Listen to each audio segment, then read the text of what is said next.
Olá, boa tarde. Que bom ter a sua companhia. Hoje é quinta-feira, dia 22 de outubro. E eu sou Carol Tormena, falo ao vivo, direto de Curitiba, cidade sede da Rede Evangelizar de televisão. Falamos ao vivo para todo o Brasil, via satélite, canal digital aberto. Também estamos no YouTube, TV Evangelizar Oficial. Hoje o programa está cheio de convidados e a minha primeira convidada eu vou falar remotamente com a Carolina Velho. Ela é consultora de educação do Unicef no Brasil e nós vamos falar sobre o projeto Deixa que eu te conto da Unicef. A minha segunda convidada é a promotora de justiça da 2ª Promotoria de Proteção à Pessoa Idosa do Ministério Público do Paraná, a doutora Cíntia Maria de Almeida Pierre. Ela vem falar com a gente sobre os direitos dos idosos. O meu terceiro convidado aqui no estúdio é o Jamil Assis. Ele é do Instituto Civis e nós vamos conversar sobre a solidariedade, o que é exatamente, como que nós podemos nos tornar mais solidários do que já somos. Uma reportagem especial vai mostrar para você como é a produção de cana-de-açúcar na cidade de Cerro Azul, no Paraná.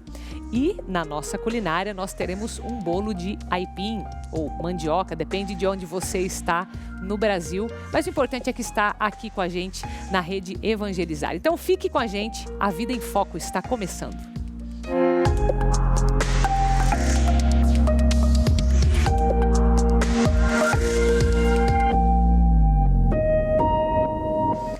Eu começo o programa conversando com a minha primeira convidada pela internet hoje, porque ela é a consultora de educação da Unicef, Carolina Velho. Muito prazer, viu, Carolina? Seja bem-vinda, obrigado pelo seu tempo, pela sua disposição em falar com a gente. Prazer é meu, Carol, obrigado pelo convite. Agradeço em nome do chefe de educação do Unicef no Brasil, Ítalo Dutra, e de toda a equipe da educação do Unicef. Nós que agradecemos e que bom que você vai contar um pouco mais desse projeto. Deixa que eu te conto, né? O que é este projeto, Carolina? Então, o projeto é Deixa que eu conto. Uhum. É um projeto que foi lançado, uma iniciativa do Unicef, que foi lançada em abril, devido à pandemia, pensando nas crianças, principalmente as crianças de 0 a 8 anos de idade. São podcasts com histórias, brincadeiras, curiosidades, enfim. A gente pensando no que a Sociedade Brasileira de Pediatria nos alerta, né, sobre a questão das telas e das crianças. O Unicef pensou em uma estratégia onde a gente pudesse continuar garantindo o direito à aprendizagem, à educação e pudesse fazer isso de uma forma que não utilizasse as telas. Então, o podcast é uma grande ferramenta, chega por rádio comunitárias, chega pelo YouTube, pelo Spotify, pela página do próprio Unicef no Brasil, que você pode entrar e baixar os podcasts. Então, é uma resposta à Covid-19 e com toda essa ideia de que as crianças em casa continuam aprendendo e se desenvolvendo, né, Carol? Que legal. E quais que são os temas, a temática envolvida para essas crianças aí em tempos de pandemia? Então, a iniciativa ela tem 3 grandes áreas. Uma área mais geral, que são histórias conhecidas, histórias da cultura popular, histórias do faz de conta, né? Enfim. A gente já tem 96 episódios com as contadoras Carol Levi e Kiara Terra. E a gente tem uma frente de trabalho com histórias contadas por contadores sobre a Amazônia, né? Da Amazônia e para a Amazônia, da Amazônia e para o Brasil. Então, nós temos aí já 30 episódios, vamos chegar a 48, contados pelo Leandro Medina e pela Andréa Soares. São histórias da cultura amazônica, lendas, curiosidades, né? Eles estão fazendo um grande levantamento sobre a cultura popular no território amazônico. Está bem interessante. E a gente tem, por último, um coletivo de mulheres afro-brasileiras com histórias da África e do Brasil. Nossa. Então, nós temos a Mafuane, a Samara Rosa, a Kêmila, a vovó Cecília Oxalá e a Suzane Brazão e o Ivamar Santos, que trazem para a gente essa riqueza que é a cultura afro-brasileira em forma de podcasts, né? Então, temos muitas curiosidades sobre a língua portuguesa, as histórias contadas no continente africano e que vieram parar no Brasil, e toda esse trabalho aí com a identidade preta e a identidade para as crianças negras no Brasil. Então, são episódios muito importantes para a gente que nos trazem aí essa riqueza de música, entrevista, trava-línguas, brincadeiras. É isso. Que legal, nossa, quanto conteúdo. E onde que estão esses conteúdos para o pessoal procurar? Então, a gente tem no YouTube do Unicef, se entrar no YouTube Unicef Brasil e procurar Deixa Que Eu Conto, vai encontrar. Tá. No Spotify, podcasts, Deixa Que Eu Conto. E na página unicef.org/Brasil/Deixa Que Eu Conto. Legal. Nessas três plataformas de livre acesso, o conteúdo é livre, as pessoas podem baixar, podem replicar, podem utilizar nas escolas, em casa, enfim. Agora, você como educadora, né, olhando para esse período que nós estamos vivendo de pandemia, o que você diria que, não sei, que pode ser o futuro dessas crianças por conta dessa pandemia? O que você pensa sobre isso? Eu não sei se a gente pode dizer sobre ter essa visão tão garantida do futuro das crianças por conta da pandemia. A gente sabe que as crianças possivelmente terão vivenciado algo muito diferente do que nós, que tivemos uma infância sem pandemia, né, vivenciamos. Mas eu acho que é um momento ímpar de aprendizado para todos, para as crianças e para os adultos, né? A gente tem no Brasil mais de 8 milhões de matrículas de crianças de 0 a 5 anos de idade. A gente tem mais de 116 mil instituições, mais de 550 mil professores, professoras, né? Na sua grande maioria nessa etapa da educação básica.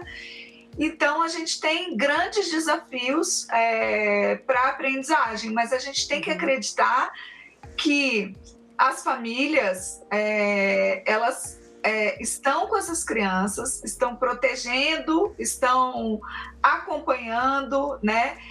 Estão estimulando, vivenciando um cotidiano que é diferente para todo mundo, mas que não impede, né, que as crianças possam aprender.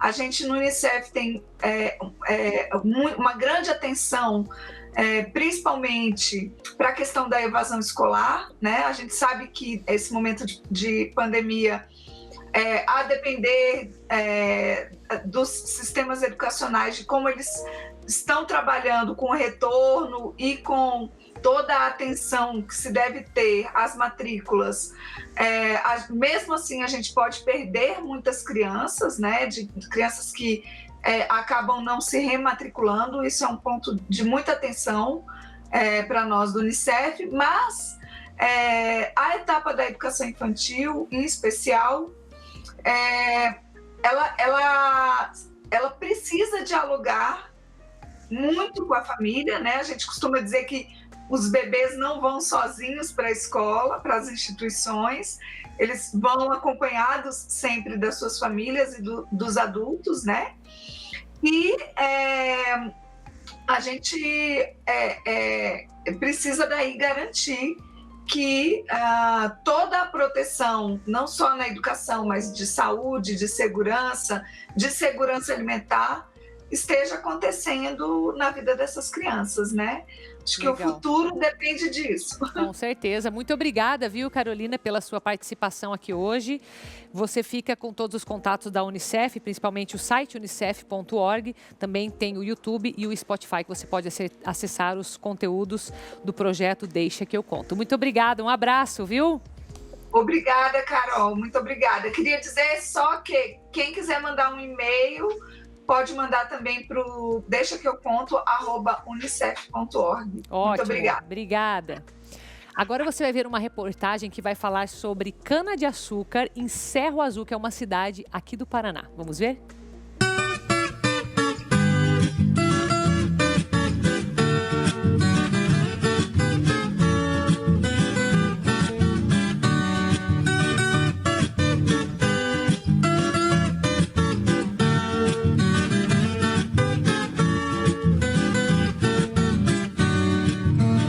Cana-de-açúcar é uma das principais culturas do mundo, cultivada em mais de 100 países.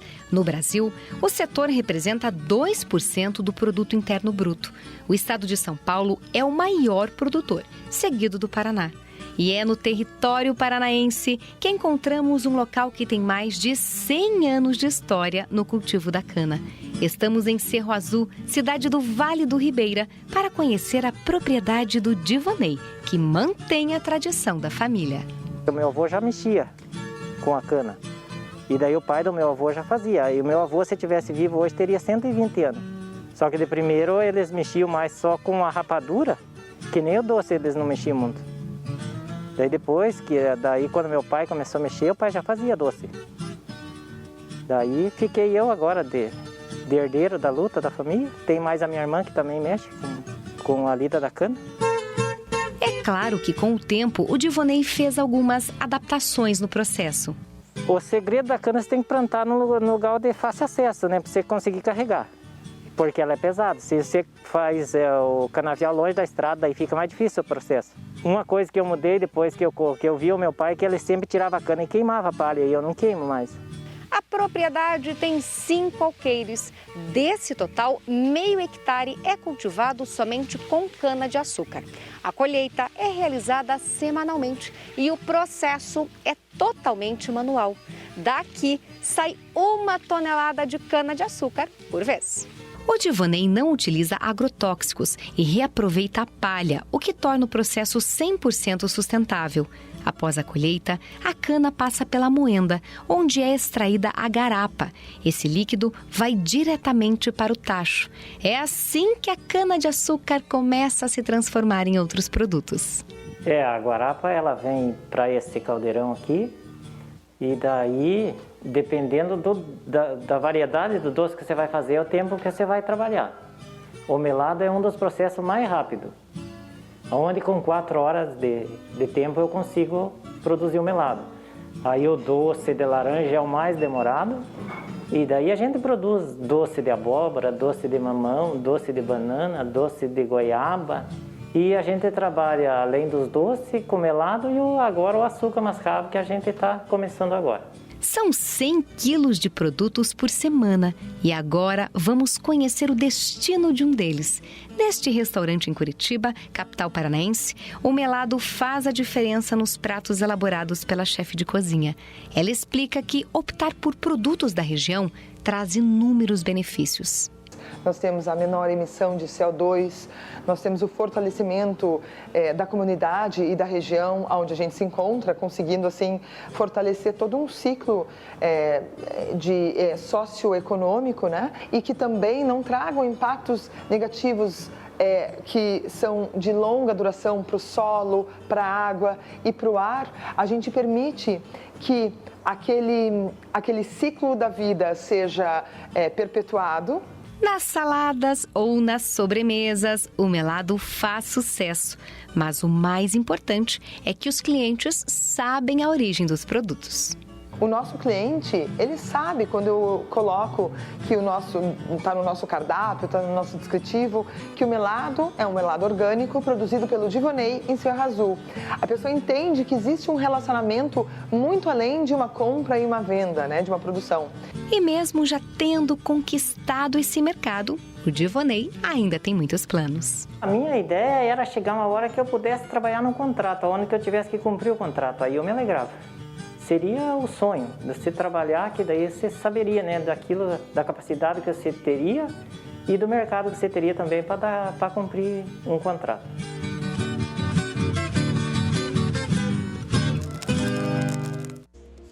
Um lugar que tem uma história de mais de 100 anos de cultivo de cana sabe o que está fazendo, né? Por isso que a gente vê ali tanto cuidado e tanta qualidade nesses produtos, né?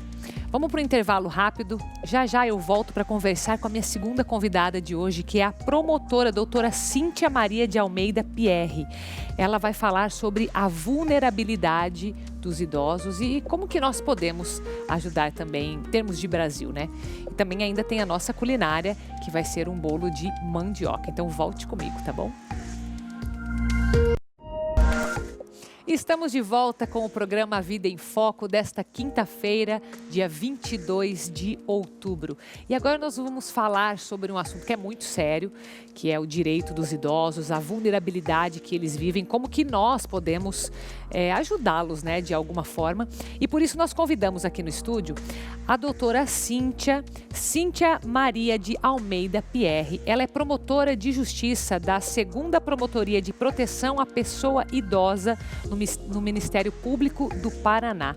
E está aqui justamente para nos contar um pouco mais, até de uma campanha que já já você vai saber. Tudo bem? Seja bem-vinda, doutora Cíntia. Muito obrigada, boa tarde. Boa tarde. Bom, estamos aqui querendo saber mais sobre os direitos dos idosos, né?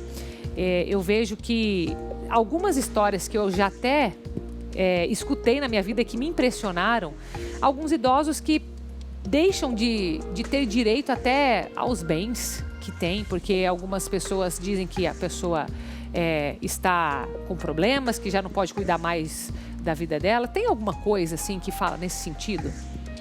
Veja, o idoso, enquanto ele estiver no pleno gozo das suas faculdades mentais, enquanto ele for lúcido, toda a administração de seus bens e de seu patrimônio cabem a ele, né? Aí, em caso de alguma perda cognitiva ou de alguma dificuldade, nós temos institutos jurídicos para protegê-lo. Né? São eles a tomada de decisão apoiada, né, em que a pessoa percebe que não tem mais condições de agir sozinho em determinados setores, né, e pede judicialmente que sejam nomeados 2 apoiadores. E temos também a curatela, em que um curador passa a responder pelo patrimônio do idoso e pela administração de todos os seus bens. Nesse caso, tem que haver uma prestação de contas em juízo. Então, esses institutos, eles são para a proteção do idoso. Legal. O que ocorre é que, muitas vezes, essa administração por terceiros, às vezes até por familiares, pelos filhos e tal, ela é feita de uma forma extraoficial, né? Digamos assim. Ou a pessoa consegue uma procuração do idoso, quando ele já não está mais lúcido, já não sabe mais o que está fazendo, né? Ou simplesmente se aposta de seus cartões e passa a gerenciar suas contas, mas sem que haja uma representatividade legal. Por isso que é muito importante, sempre que houver um idoso que esteja apresentando, né, essas perdas cognitivas, muitas vezes em razão até da própria senilidade, ou em razão de alguma doença, como mal de Alzheimer ou demência mista, é muito importante que se procure o judiciário e entre-se com o processo de curatela. Ah, legal. E que outros direitos os idosos têm? Bem, na verdade, os idosos têm todos os direitos inerentes à pessoa humana, né? Os idosos têm os mesmos direitos que todos nós. O direito de ir e vir, né? O direito de ver a sua vontade respeitada, direito à saúde, à liberdade, ao convívio social, né? E nós temos que dever da família, do Estado e da sociedade, né? Assegurar que todos esses direitos sejam observados. Legal. E tem algum dever da família, dos filhos que... Porque assim, o idoso, ele, dependendo da idade ou da situação de saúde que ele tenha, ele passa a se tornar mais dependente mesmo, né? Para muitas coisas. Nós devemos que o dever de cuidado e o dever de prestar alimentos, ele é recíproco entre pais e filhos. Né? Então, da mesma forma que pais que não residem, pais e mães, né? Que não residem com os seus filhos menores, devem pagar alimentos, né? Muitas vezes, se os idosos estão precisando, eles podem solicitar até por medida judicial, se não houver acordo na família, que seus filhos lhe prestem alimentos. Né? E o dever de cuidado também é recíproco. Né? Tanto é que quando nós temos casos de notícia de abandono de idosos, né, nós procuramos em primeiro lugar a família, porque a família tem este dever. Legal. E deixar idoso em situação de abandono configura crime. Agora, todas essas vulnerabilidades, né, dos idosos, foi isso que te levou ao projeto que temos aqui em Curitiba? Olha, na verdade, esse projeto que se chama Proteja os Idosos, ele foi idealizado tendo em vista que essa situação de vulnerabilidade agravou-se com a pandemia. Né? Então, isso considerando tanto idosos que se encontram com suas famílias, em seus lares ou morando sozinhos, como principalmente aqueles idosos que estão acolhidos, que vivem nas casas de repouso, que nós chamamos de instituição de longa permanência para pessoas idosas. Né? Com a pandemia, a situação acabou se tornando muito difícil para esses lares de idosos, né? Nós temos muitos lares que são considerados de baixo custo e apesar deles terem uma natureza jurídica privada e com fins lucrativos, eles costumam sempre viver no limite de seu orçamento, né? Geralmente os seus diretores são os proprietários que tiram ali o suficiente para sua própria subsistência. E para fazer frente a todos os protocolos de prevenção que foram apresentados pela Secretaria de Saúde, pelos todos os órgãos, né, responsáveis aí pela prevenção ao coronavírus, eles tiveram um grande aumento de seus gastos. E o mercado também reagiu aumentando os preços desses produtos. Então, uma caixa de luvas descartáveis que costumava custar R$12, na pandemia passou a ser vendida a R$45, R$50. Nossa. E sem falar que muitas famílias perderam os seus empregos, né, ou a sua renda, e ficaram inadimplentes com essas casas de repouso. Nossa. Então, elas viram sua renda diminuir, sua receita, né, e seus gastos aumentarem. E por conta disso, nós entendemos que o Ministério Público, né, para além de um órgão meramente fiscalizador destas casas, deveria se reinventar e tentar, de fato, né, atuar em parceria com essas entidades. Nossa grande preocupação é que, por falta de recursos, estas casas venham a fechar. Né? Porque muitas delas estão com muita dificuldade. E como que daí a população pode ajudar esse projeto? Pois o projeto Proteja os Idosos está arrecadando doações através de depósito na conta do Instituto Milton Luiz Pereira, que é uma entidade de utilidade pública e sem fins lucrativos, que está concentrando os recursos, né? E esses recursos serão utilizados para compras de EPIs, alimentos, enfim, tudo o que se faz necessário e serão encaminhadas as doações. Nós temos uma página no Facebook que se chama Proteja os Idosos e temos também o nosso Instagram, @protejaosidosos. Então, quem puder entrar lá, conhecer um pouco mais da nossa campanha, né, verificar o que nós estamos fazendo, a nossa intenção é conseguir ajudar 1.500 idosos do município de Curitiba. Que legal, 1.500 idosos que dá pra gente fazer diferença na vida deles, né? Sem dúvida. Que legal, muito legal o seu projeto, viu? Agradeço a sua presença aqui hoje. Eu é que agradeço a oportunidade de poder estar aqui. Imagina, ficou todos os contatos aí para você, tanto do Instituto quanto do Facebook, então fica também o nosso convite aqui da TV Evangelizar. Muito obrigada, viu, doutora Cíntia? Eu que agradeço. Agora chegou a hora da nossa culinária, bolo de aipim, mandioca, tem vários nomes, né, para essa raiz, mas o importante é que você está entendendo o que eu estou falando e que você vai achar uma delícia essa receita. Vamos ver.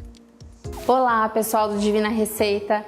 Meu nome é Michele. Eu vim aqui gravar uma receitinha bem fácil para vocês. Um bolo de aipim, de mandioca, depende da localidade, né, onde vocês moram.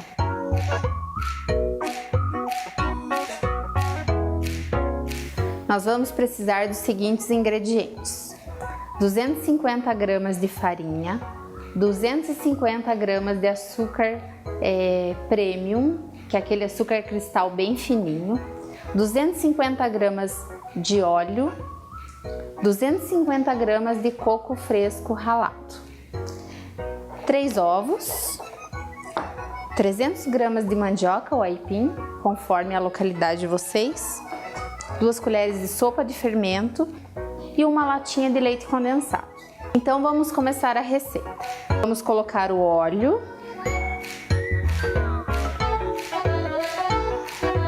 o açúcar cristal, tá? Primeiro a gente vai bater esses ingredientes para a gente poder dar volume na nossa massa. E os 3 ovos.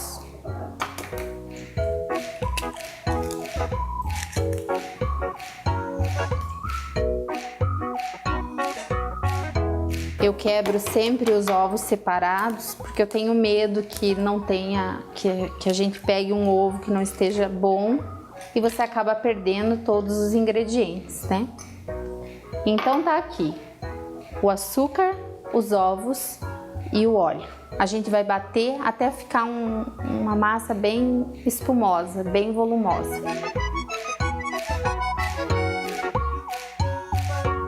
Agora a gente vai adicionar aqui o trigo e o fermento. Eu gosto de misturar o fermento e a farinha juntos para poder peneirar na massa. Então eu dou uma misturadinha para não ter que manipular tanto essa massa. Assim o nosso bolo vai ficar maior. Ele acaba crescendo mais.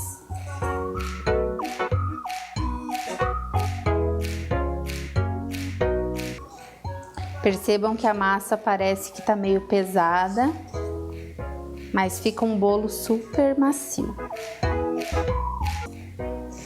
Essa é a textura da massa, tá?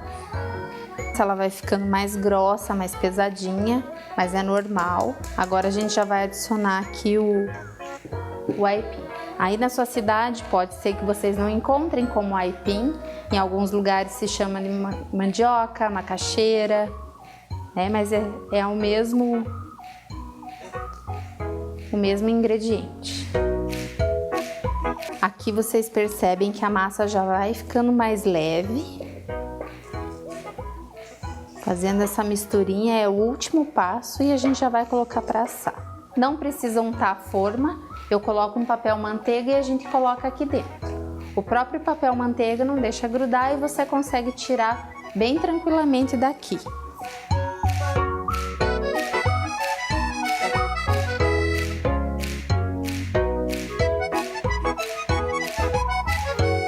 Ele tem um rendimento bem bacana. Essa forma é uma forma de 25 de diâmetro. Dá um bolo bem grandinho.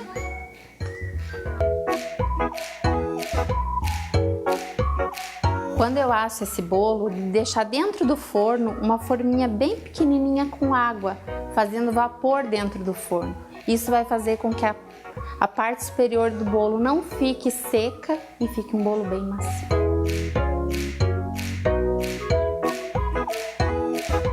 Então, o nosso bolo tá pronto, tá assado. Depois de uns 40 minutinhos de forno, a gente já vai tirar. Eu gosto de deixar ele esfriar em cima de uma gradezinha assim, tá?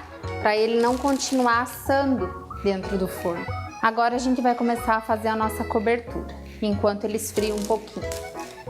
Então a gente vai colocar aqui o coco ralado e o leite condensado e ferver um pouquinho e já jogar por cima, tá?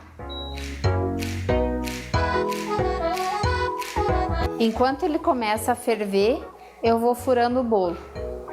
É bom furar ele quentinho ainda. Então aqui tá pronta a nossa cobertura, já ferveu, eu deixei ferver bem, tá? Coloca a calda quentinha para que ela entre bem dentro do bolo. Quem não encontrar o coco fresco, pode colocar coco ralado, comprado, pacotinho no mercado também, não tem problema. Então tá pronto. Aqui, percebam que ele ficou bem sequinho por cima e tava bem líquido, porque entrou no bolo, nosso caldinho, tá? Agora a gente vai desenformar.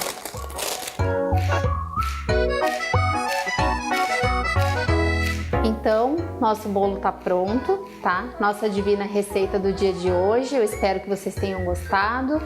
É um bolo bem gostoso, agora eu vou tomar um café.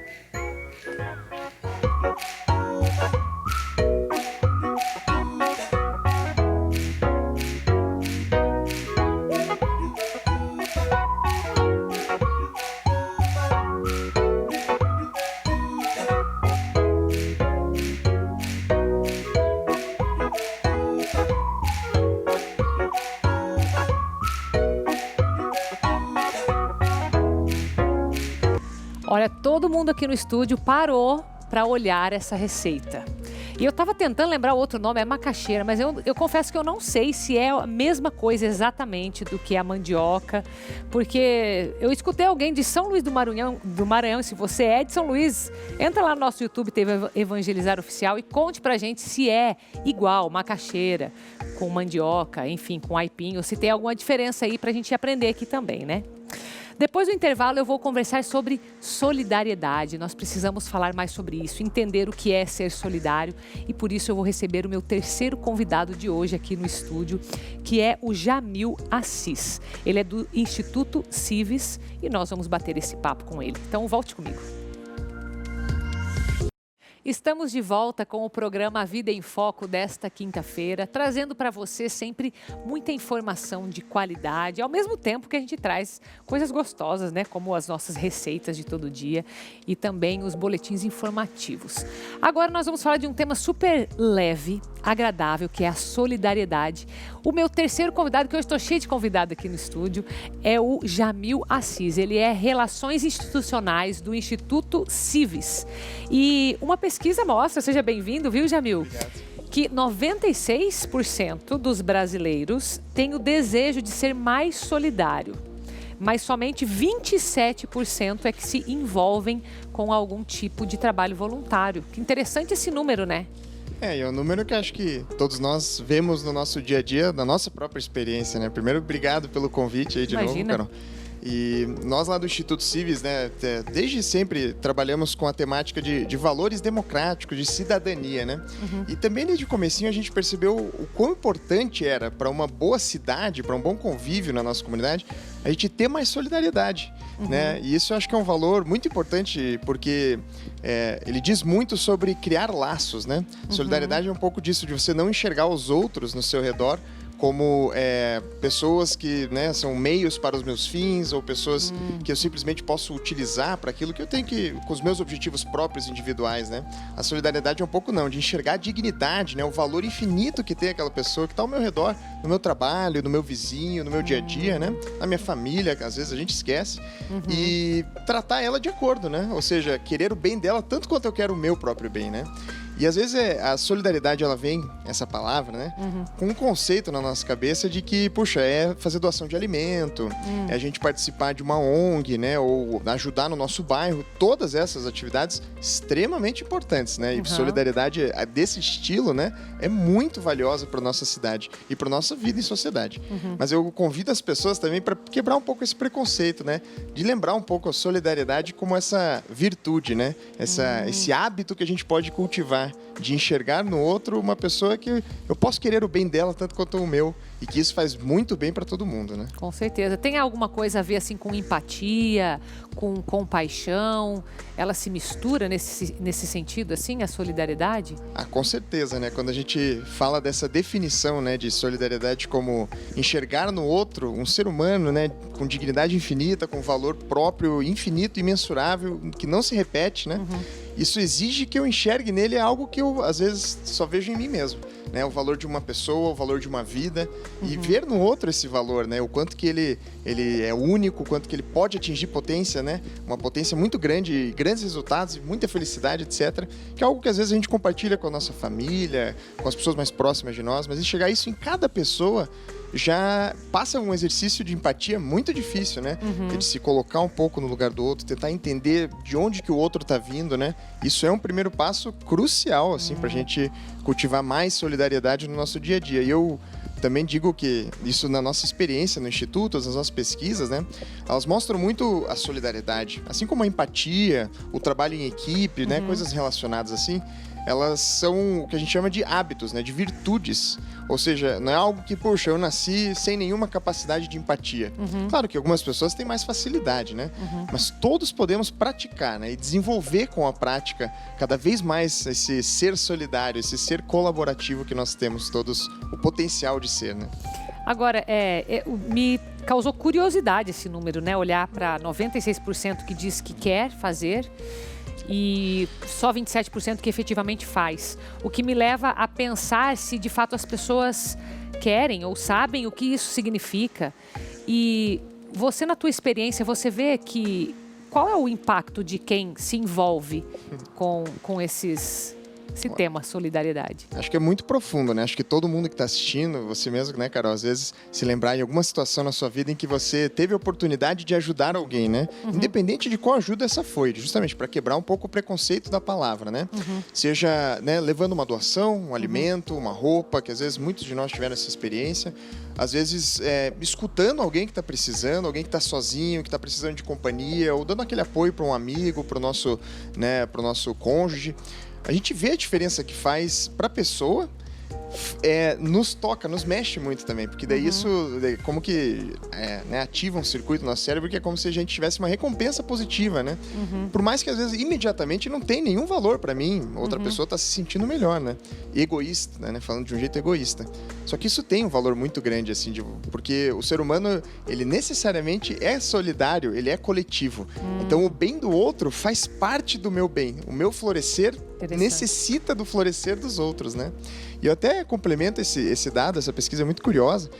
Nós realizamos uma semelhante também, com mais de 3 mil brasileiros nessa época de pandemia, já com alguns meses dentro do acontecimento inicial, né? E 44% dos brasileiros, eles observaram um aumento na solidariedade.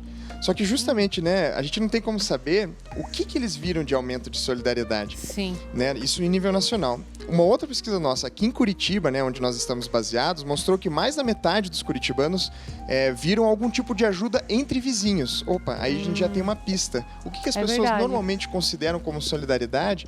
Puxa, um vizinho, né, levando a compra pro outro, ajudando com uma coisa que tá quebrada. Eu vi isso também. Olha aí. Eu nem participei da tua pesquisa aí, põe lá mais um número. Com certeza. Mas eu acho que é uma experiência que a gente está vendo e que foi necessária, né, para a gente estar aí passando por esse tempo de pandemia com algum tipo de esperança, né? É essa ajuda que muita gente está passando por situações de muita vulnerabilidade, muita dificuldade. O Brasil é um país, né, que tem esse desafio muito claro. E acho que necessariamente a gente se expôs mais, a se ajudar o outro mais. E só que isso depende muito, né? O futuro do nosso país, acho que depende muito da gente continuar. Pegar esses 96, falaram, né? Que querem ser mais solidários e aumentar aquele outro número que eu não me recordo 27%. Agora. Aumentar esse número de quem consegue pôr isso em prática, né? E o que você percebe que trava as pessoas de darem esse passo? Olha, algumas das nossas pesquisas apontam que é uma característica do brasileiro que às vezes a gente não percebe, né? Nessa mesma pesquisa, né, que a gente fez em nível nacional, 89% dos brasileiros confiam nada ou pouco nas pessoas que elas conhecem pela primeira vez. Então imagina a seguinte situação. Eu e a Carol acabamos de nos conhecer aqui. Na média, 89% dos brasileiros, ao se conhecer pela primeira vez com uma pessoa, não confia nela. Então, né, eu não vou me abrir para você, eu não vou, né, estar disposto a colaborar contigo num projeto que você me convide a fazer parte, né? E isso, claro, que se constrói com o tempo, relações de confiança, e o brasileiro tem muito por desconfiar, às vezes, né, por criminalidade, corrupção. Agora, é muito difícil você querer o bem do outro, né, e se dispor a, né, se expor a querer o bem do outro e ajudá-lo, ou seja, ser solidário, se você não confia nele de primeira, né? E às vezes é um salto mesmo, é um salto no escuro de confiar nos outros na maior parte do tempo, sem ser ingênuo, claro, né? Sim. Tem que estar de olho nas situações, mas essa é uma trava muito importante, sabe? Às vezes a gente tem que se olhar, né, com autoconhecimento muito profundo, né? Puxa, por que será que, né, eu estou me fechando para os outros, ou estou deixando de querer o bem para os outros? Então, acho que uma barreira muito importante é essa, né, ampla, falando assim que autoconhecimento, confiança nos outros, né, no estranho, que talvez, né, por que talvez estou desconfiando dessa pessoa, né? Isso é uma barreira muito importante. É interessante isso que você falou, porque realmente é uma defesa do ser humano, mas ao mesmo tempo, se a gente vai com aquele olhar da compaixão, da gratuidade, de repente, né, se eu quero ajudar por ajudar, na verdade, o meu papel é fazer, e o que o outro vai fazer com isso, daí já também não é nossa responsabilidade, Exatamente. E tem que lembrar um pouco, eu acho que isso, a gratuidade é uma palavra muito boa, né? Mas o olhar do dom, né? Acho que muito do que a gente tem hoje em sociedade, a gente recebeu, simplesmente. E muitas coisas muito boas, né? O lugar onde nós estamos, os nossos valores, a estabilidade, muitas vezes, que a gente experimenta, né? Em muitas atividades que a gente faz. O fato de a gente ter luz, né? A maior parte do Brasil ter acesso à energia elétrica. Muito, né? Ainda falta, claro, acesso a saneamento básico, mas é um serviço bastante espalhado já na maior parte do Brasil. A gente precisa perceber o quanto que isso é um dom, né? É um presente para mim. E o quanto que às vezes eu tenho que agir com esse mesmo olhar, né? De dar um presente para os outros, de ser um dom para os outros, de me doar para os outros. E isso é ser solidário. Percebendo que fazendo isso, eu não só estou fazendo bem para o outro, me sentindo bem com isso, não. Para o meu florescer, para a minha excelência, eu preciso querer o bem dos outros também. Muito interessante. Obrigada, viu, pela tua presença aqui. O site www.civis.org.br. Obrigada, viu, Jamil? Muito obrigado, Carol. Agora você vai ficar com a nossa série Evangelizar Ensina, que vai falar um pouco mais sobre a pecuária. Vamos ver. A pecuária é uma atividade de destaque no Brasil. Ela é um dos setores que mais movimenta a economia do nosso país. Entre as principais fontes de renda, destaca-se a produção de carne, leite e ovos. Se a gente voltar na história, lá na época da Roma Antiga, os animais eram cuidados para o abate, mas também eram usados como uma forma de guardar valor, ou seja, eles eram considerados como um bem valioso. No Brasil, essa atividade se deu início com a chegada dos primeiros bois. Na época do descobrimento, eles eram utilizados apenas como meio de transporte, mas conforme os rebanhos foram crescendo, o gado foi sendo explorado de outras maneiras. Dono do segundo maior rebanho bovino do mundo, o Brasil hoje é referência quando o assunto é pecuária. O nosso país se destaca no número de cabeças de gado criadas e também na exportação de produtos, principalmente carne, para outros países. A segunda importante produção está ligada à atividade leiteira. Por aqui, são produzidos anualmente cerca de 35 bilhões de litros. O terceiro tipo de produção mais importante é a de ovos. De acordo com estimativas da Associação Brasileira de Proteína Animal, o Brasil produz aproximadamente 49 bilhões de unidades por ano. A atividade agropecuária também tem contribuído para a criação de novos empregos. Nos últimos anos, aqui no Brasil, esse setor foi o segundo que mais criou novas oportunidades. Espero que tenham gostado. Te encontro num próximo Evangelizar Ensina.